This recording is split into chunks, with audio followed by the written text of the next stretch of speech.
حامدا ومصليا ومسلما أما بعد فأعوذ بالله من الشيطان الرجيم بسم الله الرحمن الرحيم النبي أولى بالمؤمنين من أنفسهم وأزواجه أمهاتهم صدق الله العظيم. قرآن پاک دا اللہ تعالی بے مثلا بے مثالا کلام او کتاب دے. دا حضور نبی اکرم صلی اللہ علیہ وسلم حوالے سارا اللہ تبارک و تعالی پا قرآن پاک کے فرمائی چھ نبی کریم صلی اللہ علیہ وسلم پا مومنانو باندے دا خپل ځان نزیات گران دے. النبی اولا بالمؤمنین من انفسهم، پیغمبر علیہ السلام پا مومنانو باندے دا خپل ځانونو نه هم زیات گران دے. ورپسې دویمه جمله کې الله تبارک و تعالی فرمائی وازواجه امهاتهم، او بیبیان د حضور نبی کریم صلی اللہ علیہ وسلم دا د مومنانو میندې دي، موریانی دي. حضور نبی کریم صلی اللہ علیہ وسلم د نکاح حوالے سرا تیر پروگرام کې دا خبره اوشولا چې حضور علیہ السلام د 15 کالو په عمر کې خدیجی بی بی رضی اللہ تعالی عنہا سرا نکاح کړي وا، او حضور علیہ السلام دغه وخت کې د نکاح کولو ټیم کې 15 کال عمر او د خدیجی بی بی د عمر 40 کالو. په دغه وخت کې حضور علیہ السلام نکاح کړي دا. ناغین رستو بیا حضور علیہ السلام زندگی خدیجی بی بی سره تیرولا یو وخت دا سراغ د حضور علیہ السلام عمر مبارک 50 کالو تا ورسید، او دا خدیجی بی بی عمر مبارک 40 کالو تا ورسید. 15 تقریبا چې د خدیجی بی بی کلونه پوره شو نو وفات شولا. بیا حضور علیہ السلام ډیر زیات خفه بو.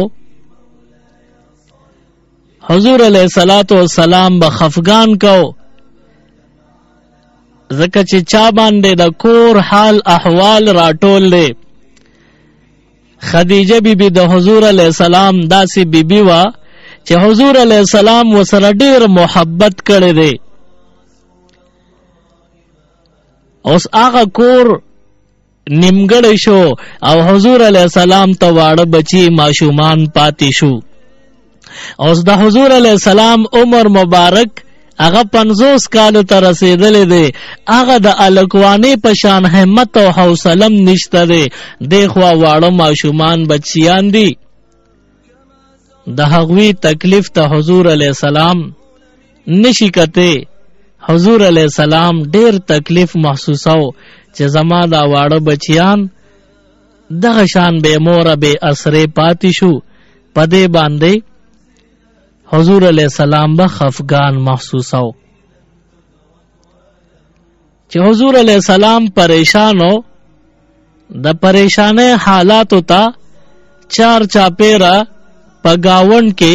نورو بیبیانو چې قتل اغیب د حضور علیہ السلام په درد باندې ډیر خفه کېدی. د کلی یو زنانه وا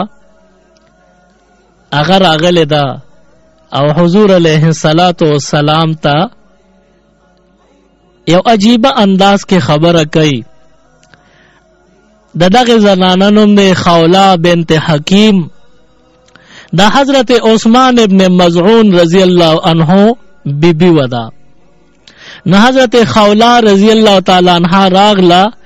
او حضور علیہ السلام نه تپوس کی دا الله محبوبه خدیجه یو ډیر خولي او ډیر عجیبه اخلاق والا بیبی وا چې تعالی الله درکړې وا. هغه وفات شولا. دا غینه رستو تاسو دا تکلیف زوینه ما چې تاسو ډیر خفه نو آیا تاسو ته یو داسې دوست او یو داسې ملګری ضرورت نشته چې هغه ډېر مینه کوونکې زنانه وي؟ نو حضور علیه السلام فرمایل واقعي چې ما ته ضرورت شته چې زه داسې زنانه سره نکاح وکما چې هغه تابعدارم وي او د مینې ډکه وي چې خاوند سره محبت کوي. حضور علیہ السلام چې فرمایل چې او زما په خپل خواهش دی چې زه داسې زنانه سره واده وکم چې هغه زما د بچو خیال وساتي، ځکه زما کور په خدیجه رضی الله تعالی عنها راټولو، هغه چې وفات شوی د نو ډېر په تکلیف کې ماشومان رالویږي. چې حضور علیہ السلام دغه ښکلي انداز باندې خبرې وکړې، خوله رضی الله تعالی عنها لاړله او حضرت سودا رضی الله تعالی عنها سره داغه د نکاح خبره وکړه. د حضرت سودا رضی الله تعالی عنها د نکاح خبره براه راست دی بی سره نه ده شوی، بلکې د سودا رضی الله عنها پلار موجودو، هغه د خوله رضی الله تعالی عنها راغله او تپوس ته نه کوي وای تاسو د لور حضرت سودا دا په نکاح باندې که حضور علیہ السلام ته ورکړی شي نو ستاسو به د دې په باره کې څه خیال وي؟ د سودا رضی الله تعالی عنها پلار په دې باندې خوشاله شو او د خولې نه دا الفاظ به اختیار وتل وای محمد صلی الله علیه وسلم داسې یو شریف انسان دی چې دته د رښتې نه انکار کول نه دی پکار. بیا د سودا رضی الله تعالی عنها پلار حضرت خوله رضی الله عنها ته وی زما لور د نکاح د ورکولو زما پورا اختیار نشتا، زه به حضور علیہ السلام لزارو قربان کم ور به کما، خو دومره ده چې زما د لور نم تپوس کول پکار چې داغه په رضامندی شتا او کپی نشتا. نو حضرت خوله رضی الله تعالی عنها راغله ده او ده سودا رضی الله تعالی عنها خدمت کې عرض کړی دی و یو داسې رشتہ چې پزمک آسمان قسمتدارو ته ملاویږي، داسې رشتہ مې دل راوړی ده چې د هغې په باره کې به ستا څه رای وي، ستا به څه خیال وي. سودا رضی الله تعالی عنها تپوس کوي وای دا څنګه رشتہ ده چې ته دومره خوشحاله یې؟ دا د چا رشتہ ده چې تا راوړې ده او ته په خپل تعریف کې چې ډېره بهترینه رشتہ ده؟ نو خوله رضی الله تعالی عنها ته فرمایي د نبی اخر زمان صلی الله علیه وسلم رشتہ مې درله راوړې ده، که هغه رشتہ تا قبول کړه پزمک آسمان قسمتدارو ته به ملاویږي، تاله به الله درکي، ته به ډېره خوشحاله زندگی تیرې. چې دا خبره سودا رضی الله تعالی عنها وریده، ناغه فرمایي وی زما د حضور علیہ السلام پر رشتہ باندې هیڅ کله اعتراض نشتا، د حضور علیہ السلام په مبارک رشتہ باندې زه خوشاله یم. چې دا خبره وکړه حضرت خوله رضی الله تعالی عنها راغله او حضور علیہ السلام ته د الله محبوب استاد لپاره د مبارکباد وی، د سودا رشتہ می تعالی اوغستا او د دوا داغي پلار او داغي پخپله رضامندی داغي په خوشاله دي. حضور علیہ السلام ډیر خوشاله شوی دی، پخپله باندې تل دی او د سودا رضی الله تعالی عنها پلار سره ناس دی او ته ویلی چې دغه شان زه د رشتې لپاره راغلم. د سودا رضی الله تعالی عنها پلار د حضور علیہ السلام نه تپوس کوي وای بچیه ته به زما د لور له په نکاح کې په مہر کې څه ورکې؟ نو حضور علیہ السلام متفرمایي چې د دې مہر ته څه غواړې چې هغه م راورکم. ای پلار یو ته وی د الله محبوبه ته په هر څه باندې پې بس چې په څه باندې ته راضي او خوشحاله هغه م مہر زما د لور دپاره مقرر کړه. حضور علیہ السلام د سودا رضی الله تعالی عنها پلار ته فرمای وی 400 درهم مخر مقرروم ته په رضای که اعتراض دی راته وایا. نه د سودا رضی الله تعالی عنها پلار خوشاله شو د الله محبوب کتا دینه کم یاد کړو زما په اعتراض نو 400 درهم ډېر پیسې دي چې ته دا مہر په خپل خوشاله باندې په خپل خوشی مقرره بالکل زپی راضی ما او زما لور بم په راضی وي. حضور علیہ السلام مہر مقرر ک چې زما د طرف نه حضرت سودا رضی الله عنها ته 400 درهم مہر دی. نو د سودا رضی الله تعالی عنها پلار د حضور علیہ السلام د نکاح خطبه ویلا او خپل لور بی حضور علیہ الصلوۃ والسلام ته پجوله کې ورواچولا او د حضور علیہ السلام سره د حضور علیہ السلام او د سودا رضی الله تعالی عنها د نکاح بندن یوځای کو. د حضور علیہ السلام دغه وخت کې عمر 50 کالو او د سودا رضی الله تعالی عنها عمر به دغه وخت کې څومره. نو دغه وخت کې څنګه چې د حضور علیہ السلام عمر 50 کال دی داسې د سودا رضی الله تعالی عنها عمر مبارک هم 50 کالو. هم عمر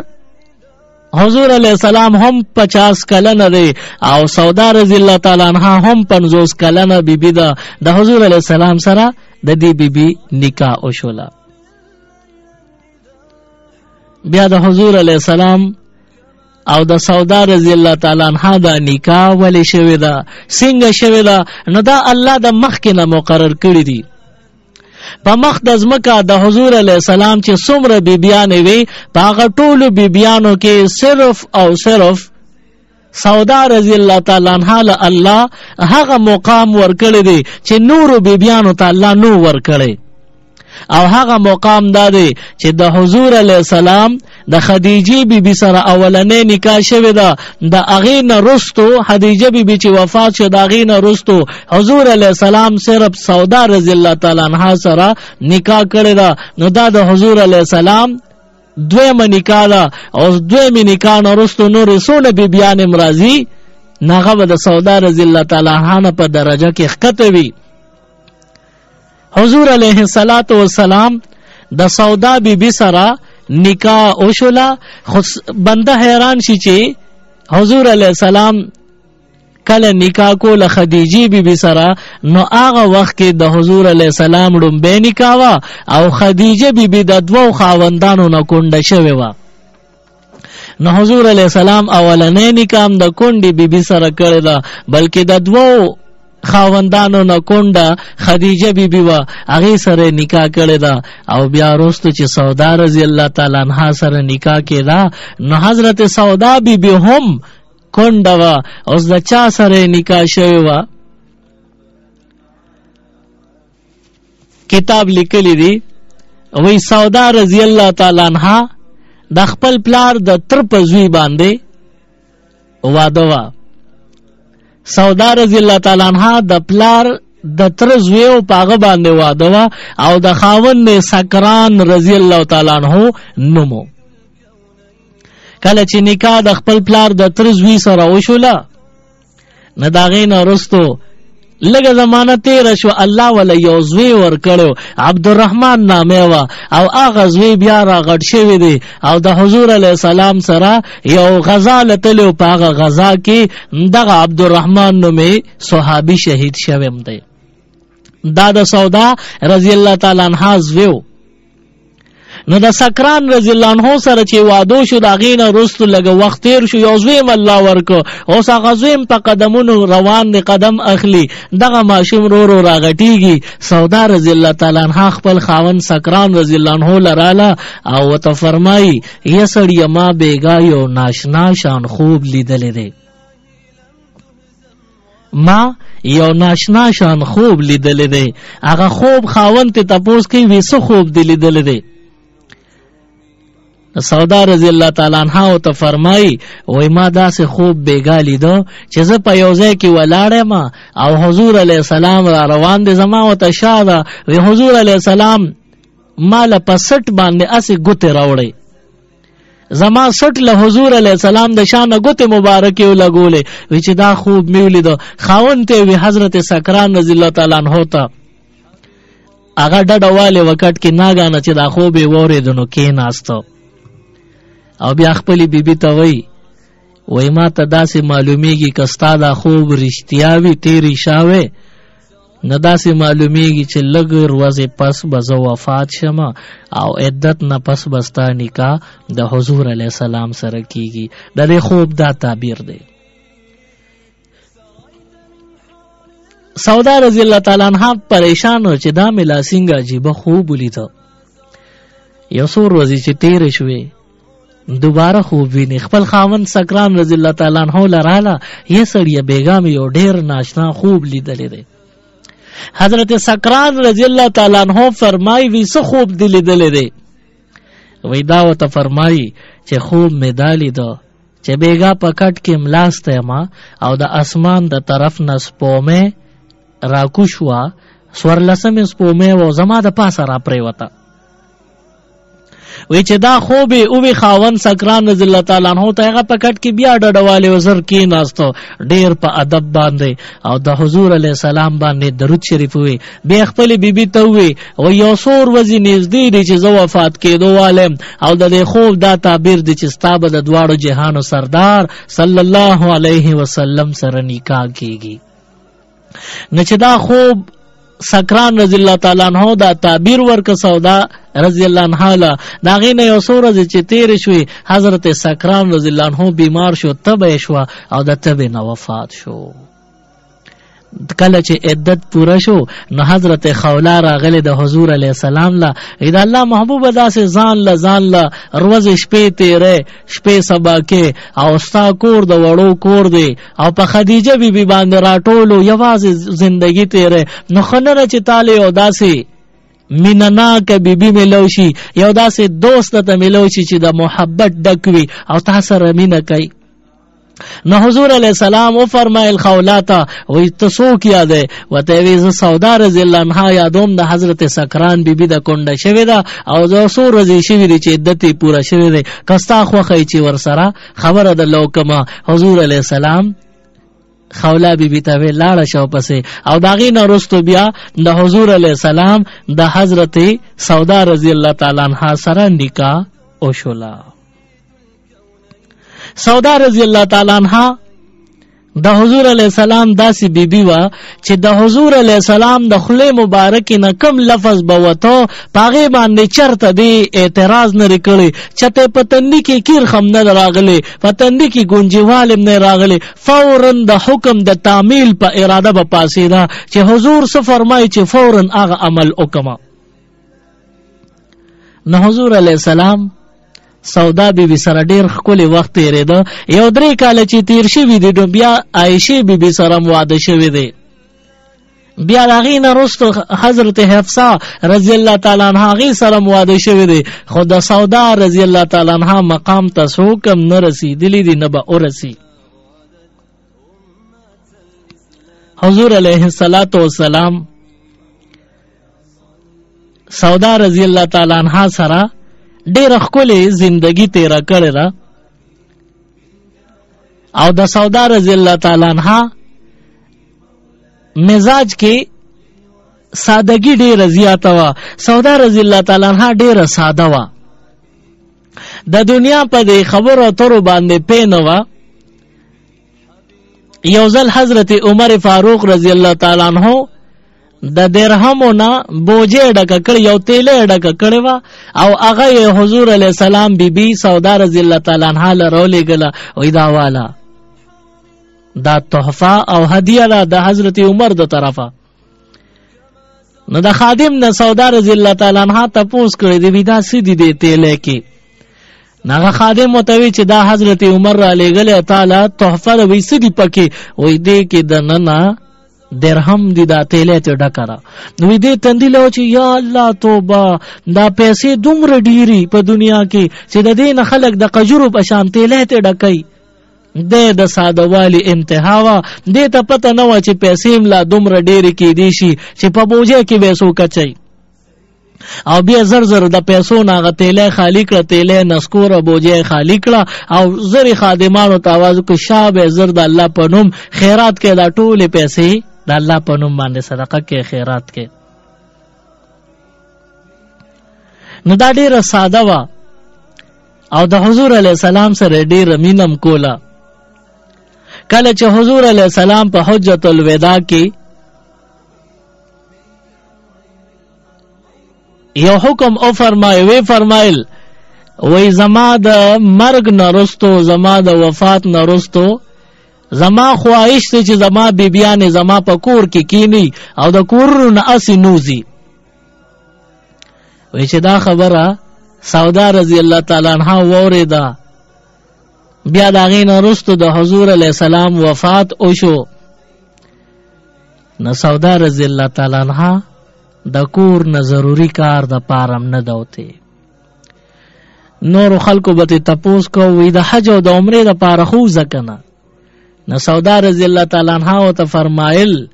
وی په ما باندې د خپل محبوب نبی اخر زمان صلی الله علیه وسلم هغه حکم ګران دی چې زاغه په سر سترګو قبول کوم، عمل په حکم. هغه فرمایلی دی زما خواهش دی چې زما بیبیان زما د رستو هغه رونی زی د کورونو نه. نو وی حج لم نظم، عمره لم نظم. حج که په ما فرض و نو ما یو ځل حج کړی دی، عمره لازم و نو ما عمرم کړی ده. نو مز د دې نه وروسته اوس نه کور نه د وتو دپاره نو د عبادت دپاره نو زما. نو په ټوله زندګۍ کې د بیمارۍ په حالت کې، د تکلیف په حالت کې، د علاج دپاره، د ضرورت دپاره، د خاص مقاصدو دپاره، غم خادۍ دپاره سودا رضی الله تعالی عنها د کور نه ننوتې. کومه ورځ چې د حضور علیه السلام وفات شوی دی د هغې نه وروستو تر د سودا رضی الله عنها د خپل مرګ پورې چې ته د کور د چاردیوارۍ نه بهر نه دوتې. د حضور علیه السلام ډیره تابعداره بیبي وه او تاسو ته ما ووی چې سادم ډیره زیاته وه او حضور علیه السلام سره مینه کوله نو کله کله برداشت به یې نه کو، غصه به م پکې زر راتله. عایشه صدیقه رضی الله تعالی عنها فرمایي وی سودا رضی الله تعالی عنها یو داسې بیبي ده، داسې انداز الله ورکړی دی چې زه دې ته پسخېږم. صدیقه رضی الله تعالی عنها فرمایي وی سودا رضی الله تعالی عنها له الله داسې انداز اخلاق کردار ورکړی دی چې زه ورته پسخېږم. وی زه وایم کاش چې زما دا روح د سودا رضی الله عنها په بدن کې وي چې دې دا داسې اعمال څنګه کړي، داسې کردار، صبر، حلم. خو کله کله به صرف دا یو کمزوري پکې دی چې په وړه خبره ډېره غوسه کېږي. نو دا وړه خبره څه وه چې دا پې ډېره غوسه کېږي. خدیجې عایشې بیبي به دا خبره کله م نه وه کړې چې سودا رضی الله عنها په وړه خبره م غوسه کېږي. د ښځو ته بعضې خبرې وړې ښکاري خو نور ښځو ته هغه ډېرې غټې ښکاري. عائشہ بی بی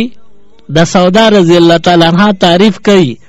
خو بس یو کمزوری پکې ده چې غوسه نه کړه، زر غوسه کیږي. نو دا داسې څه خبره وراغلی چې دې اړه تا چولې ده چې دا په نه څه خبره زر هایپر کیږي، غوسه کیږي.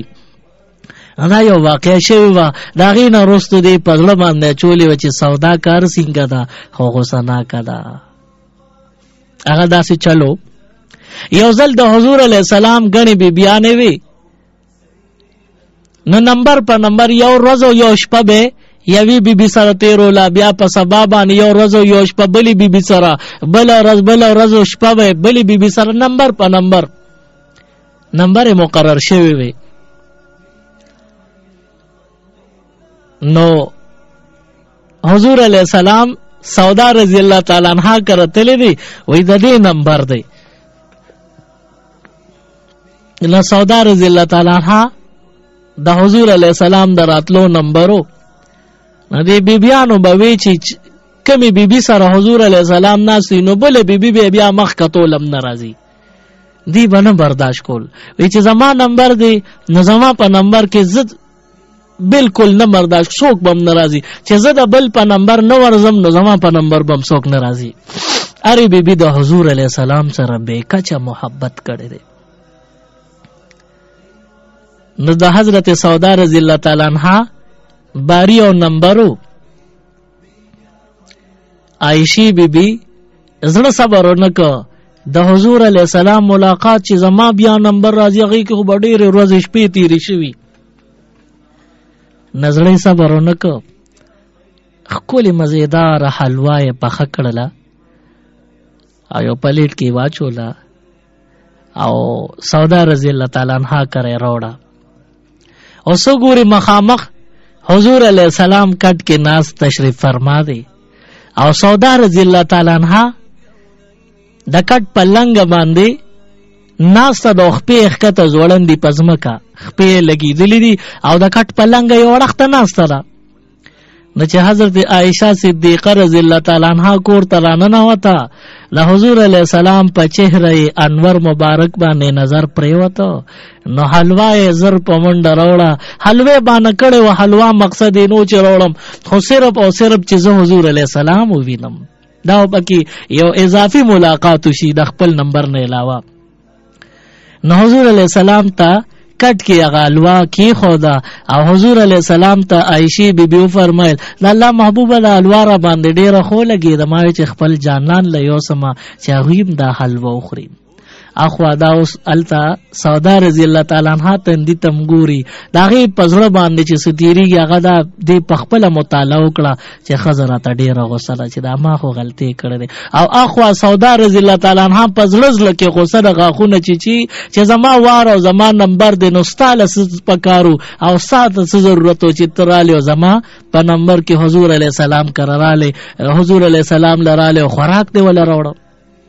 چې زما نمبر دی نو ستا د کور اوبه خوراک بم نه کوي خو په خولې خو څه ویلي نشي حضور علیه السلام ناست دی نو عایشې بیبي چې حضور علیه السلام ته د حلوا هغه پلیټ کېښودو نو حضور علیه السلام ته یې وویل د الله محبوبه حلوا وخوره نو حضور علیه السلام عایشې بیبي ته وایي ته م وخوره که نه نو عایشه بیبي د کټ په دې بل طرف لنګ باندې کېناسته او خپې ښکته دي سودا رضی الله تعالی عنها ته اشاره خو داسې د کټ د سر طرف ته مخ دی د سودا رضی الله تعالی عنها مخ دی نو د یو بل سره داسې د اوږې لګېدلي دي د کټ په لنګه دواړه ناستې دي د یوې د کټ نه یو طرف ته خپې ښکته دي د دې بلې د کټ نه بل طرف ته خپې ښکته دي او پلیټ نه نوړیلي چې حضور علیه السلام حلوا خوري عایشې بیبي هم حلوا خوړل شروع کړل نوی سودا رضی الله تعالی عنها حلوا نه خوړه هغه غوسه وه چې دا ولې زما په نمبر کې دا دې ما سره څه چلو کو په دې غوسه هم ده خو د خفګان او د غوسې اظهار هم نه کوي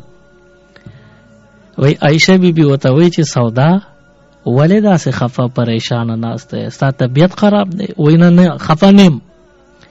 نوی عایشه بیبي ورته وایي ښځه ته هم حلوا وخوره که نه ما حلوا راوړه حضور علیه السلام له هغه هم خوري زه هم خورم ته م وخوره که نه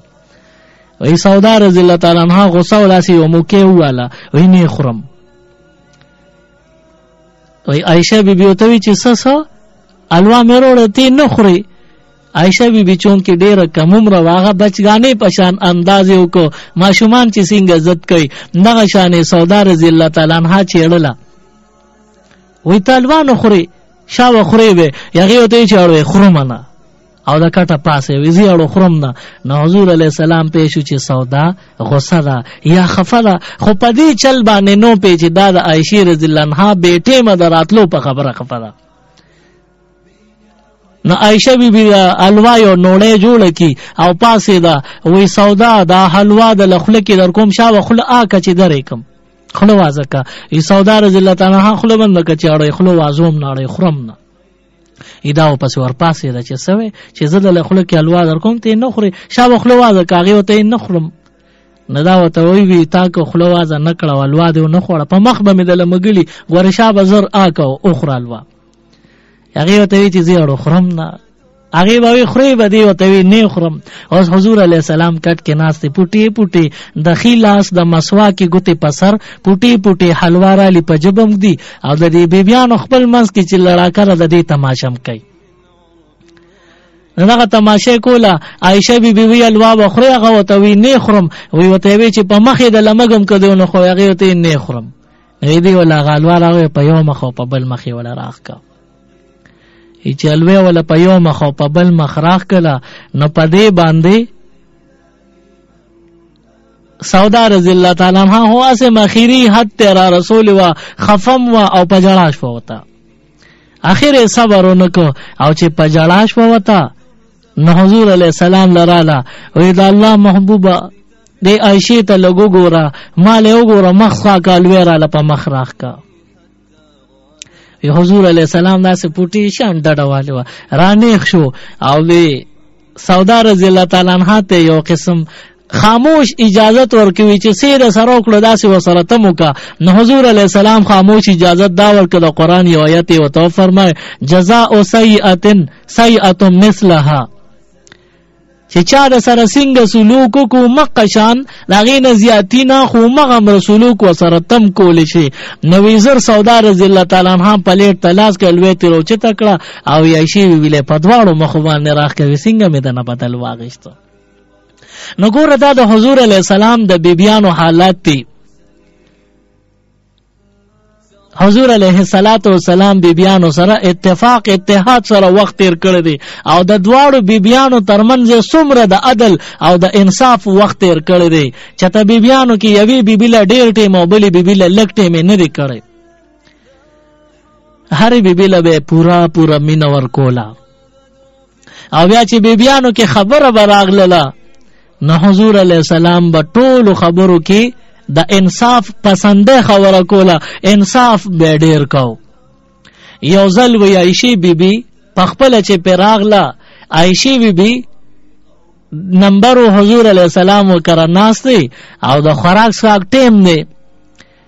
اندې گاوند کې مقصد دا زنانه چې خصیز پوخ کی نو خوا کې گاوند للیږي گاونډیانو کرلیږي پلیټ کې نو دا خو د حضور علیہ السلام بیبیانه وی غنې وی او کورونه بیلو نه بلی بیبي چته سالن تیار کړي نو خپه لګیدلې دي نه الله چې دا حضور علیہ السلام لو لګم نو په خپل خونډه شورات له خو خادم له ورکو و عائشہ بیبي نمبر دغه کړه دا اور سوا حضور علیہ السلام به تشریف فرمای دا وته مخ ته کېدم و یغه خور دا ټیکری نه جوړ لوخي خورین لوخي پلیټو پاغي کې خوروا والا سالونو هغه چې کله هغه خادم راوړ نو عائشہ بیبي دا چا درکو کور کې زنانه ماشوم نشي والی د خادم نشي ریسیو کی وایلی نو بیا وای کنه دا چا درکو نو عائشہ بیبي تپوس کې راغی خادم نه دا چا درکو وی دا فلانه بیبي راکو چې دی وره ډیره غوسه شو هغه لوخي داسې لري وښته هغه خورین لوخي ټیکری لوخي هغه ما چې تاس نس لاړو او چې څه سالونو هم داسې خور اور پرې وته حضور علیہ السلام چې دا عمل ولیدو نو عائشہ بیبي ته فرمایي وی شابه چې څه سالن دا راټول کا خور واخ وسم خور شو خراب شو خو لا چې کم د غوخي ټوکړې وي پکې دام راټول کا دا روټه پکې ماته شور دام ته راټول کا صفا کې شابه دا بخرو نو هغه استعمال کو او بیا حضور علیہ السلام هغه خادم ته ویل لکینا پاسې د عائشہ بیبي په لوخو کې خپل لوخي وکړه چې څنګه مات کړو مقشان لوخي وکړه داغه د سیټ نه یې لوخي راواغش خادم له ورکو او یغه ته د لوخي د ماتول قسم مکو دا ولا ورکا نو حضور علیہ السلام د خپل بیبيانو منځ کې دومره عدل او مساوات کړی دی او سنه زنانا ډیر په تکلیف وخت رہی زمون په معاشره کې چې چا 2 یا 3 یا 4 ودونه کړي نو خاوند د خپل اخیره خزه سره جون ته ری لداینه مخ کې چې کمه نوري بیبيانی غي سره ډیر بد سلوک کوي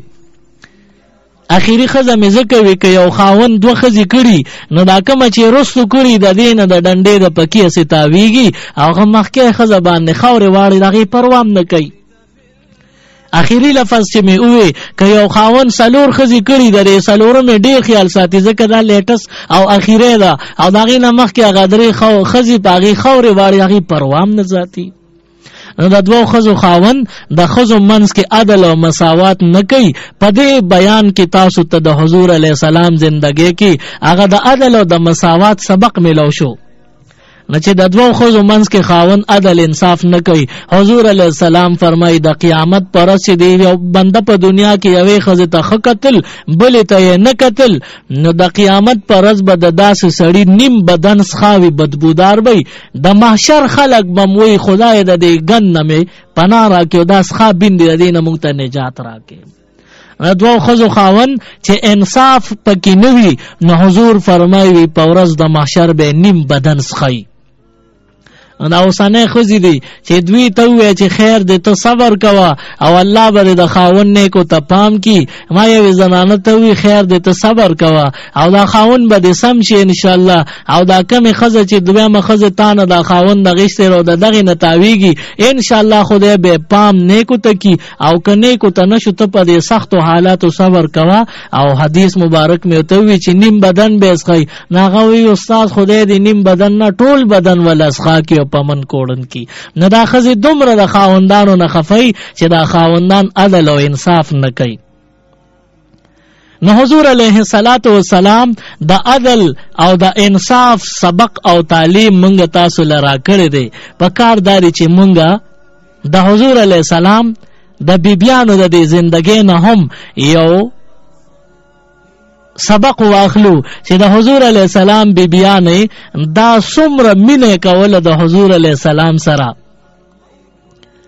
او بیا د حضور علیه السلام چونکې دا خاوند دی د بیبیانو د حضور علیه السلام څومره تابعداري کړې ده. پکار دي چې مونږ تاسو د حضور علیه السلام د زندګۍ د هر لمحې نه مونږ سبق واخلو.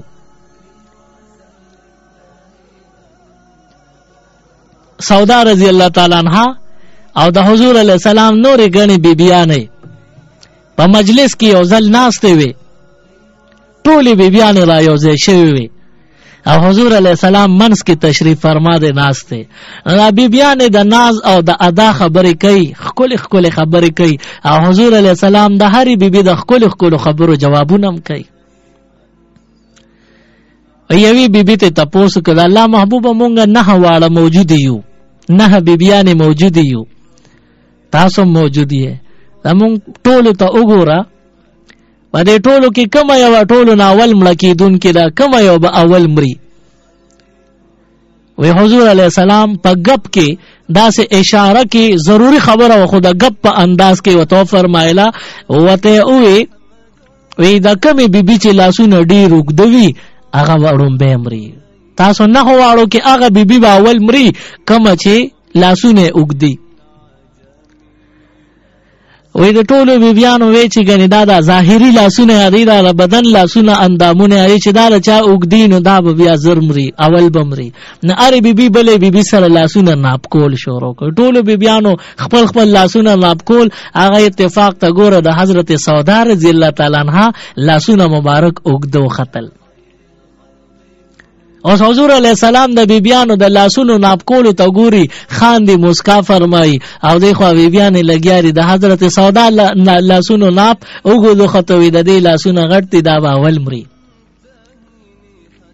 او حضور علیه السلام دغه لاسونه ظاهري نه یادول چې دا رچا وګدي. حضرت سودا رضی الله تعالی عنها لوړه وه ډېره زیاته لوړه وه او بدن یې درونو وجود یې غټو نه د دې لاسونه موږدو. نو حضور علیه الصلاۃ والسلام چې دا وی نورو بیبیانو ولا زر کس معلوم کوي د دې لاسونو وګدي نو ټول وی دا اول مري. دغه پورې انتظار کوي دا بمري. خو هغه بیا حضرت زینب رضی الله تعالی عنها هغه اول چې وفات شوله نو حضور علیه السلام نه دی بیبیانو ته پوښتنه کوي لاسونه خداغي وګدو او وفات دا شو نو تاسو خبره خو دروغ کیږي نه نو دا څنګه چلو. حضور علیه السلام متو فرمایل د لاسونو نه وګد مراد زما دا چې سخا چا کې ډیره زیاتې. زینب رضی الله تعالی عنها ډیره سخی و د دې په وجه باندې زینب رضی الله تعالی عنها رنبه وفات شو د نورو بیبیانو نه مخکې. نو معلومه شوه چې د حضور علیه السلام د ښکلې زندګي دا د حضور علیه السلام بیبیانو سره تیره شوې ده. زمونږ ټول اوریدونکي نارینه دې هم د دې نه عبرت واخلي سبق ته واخلي. که څوک د یوې ښځې خاوند دی هغه دې د خپلې یوې ښځې سره ښکلی وخت تیر کړي. که څوک د 2 ښځو خاوند دی د دې دواړو منځ کې ډېر د اتفاق او ډېر د انصاف او د عدل معامله دی وکړي. حضور علیہ السلام بیبیانو سره خپل وخت تیر کړی دی. نو الله پاک دیو کې چې زمونږ سړو ته هم د حضور علیہ السلام غوندې خپل اخلاق ملو شي او زمونږ بیبیانو ته هم د حضور علیہ السلام د بیبیانو غوندې خپل اخلاق او د عدل انصاف زندگی ټول ته نصیب کی. یا الله زمونږ ګناه خطا معاف کې او زمونږ په ګناهونو باندې قلم د عفو راکاږي. الہ العالمین زمونږ په دې اوریدونکو کې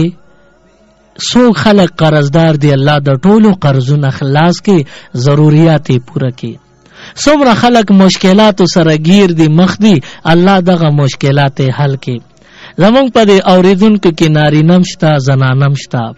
پروردگار لویم شتا واړم شتا، مشران کشرانم شتا. الله پاک د دې اوریدونکو څومرم دی کدی کې څوک بیمارانی خدای پاک شفای کامل عاجله د نیک عمل لپاره ورکړي. الہ العالمین د چا چې ودونه او نکاحونه ندي شوی، الله په خیر او عافیت سره د شریعت مطابق نکاحونه وکي.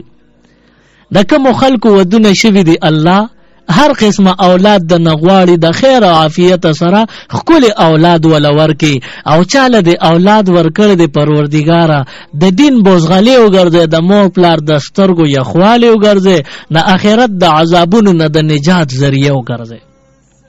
څومره خلق وفات شوی، الله د ټولو مغفرت نصیب کی. څومره اهل اسلام وفات دی، الله ټول او بخي قبرونه ګل گلزار د جنت باغچه وګرځي. سبحان ربک رب العزة عما یصفون وسلام علی المرسلین والحمد لله رب العالمین. اللهم ربنا آتنا فی الدنیا حسنه وفي الآخرة حسنه وقنا عذاب النار وادخلنا الجنة مع الابرار یا عزیز یا غفار برحمتک یا ارحم الراحمین.